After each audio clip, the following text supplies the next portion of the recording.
రాకేష్ రెడ్డి. అధ్యక్ష, గౌరవనీయ శాసనసభ్యులు అద్దిస్ ఫోర్ లీడర్ అక్బరుద్దీన్ గారు చేసిన సజెషన్స్, కరెక్షన్స్, దాంట్లో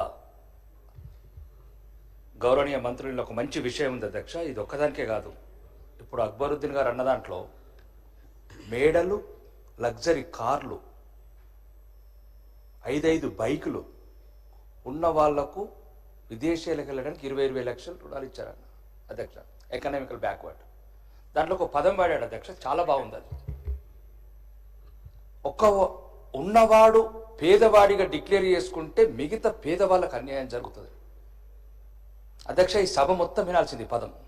అక్బరుద్దీన్ గారు ఈరోజు ఒక మాట మాట్లాడాడు, ఎవరెవరైతే అనర్హులు అన్ని స్కీమ్లల్లో పేదలుగా డిక్లేర్ చేసుకొని, గత ప్రభుత్వం కావచ్చు, ఈ ప్రభుత్వం కావచ్చు, ఇంకా రాబోయే ప్రభుత్వాలు కావచ్చు, ఇది ఈ అసెంబ్లీ నోట్ చేసుకుని అందరూ ఆలోచించాల్సిన విషయం అధ్యక్ష.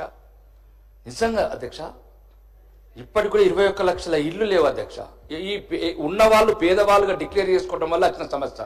మంత్రి గారు మీరు దయచేసి సీనియర్ మంత్రులు బాగా ఈ శాసనసభలో సీనియర్లు, సీతక్క గారు కూడా వినాలి ఈ పాట. ఎందుకంటే నేను ఒక శాసనసభలో చెప్తున్నా అధ్యక్ష, ఇప్పుడు గత మా ఆర్మూర్ నియోజకవర్గంలో అన్ని డబ్బున్న వాళ్ళకి అధ్యక్ష, ట్రాక్టర్లు అంటే ఏదైతే ఇల్లు, పెన్షన్లు, రేషన్ కార్డులు అన్ని, ఈ పదం ఒక్కటి అందరు జ్ఞాపకం ఉంచుకోండి అధ్యక్ష. అందరు సహకరించండి. అఖిలపక్ష మీటింగ్లో పెట్టి ఏ పథకాలైనా నిజమైన పేదవాళ్ళకి ఇవ్వాలని మనం కోరుకుంటున్నాను అధ్యక్ష. ధన్యవాదాలు.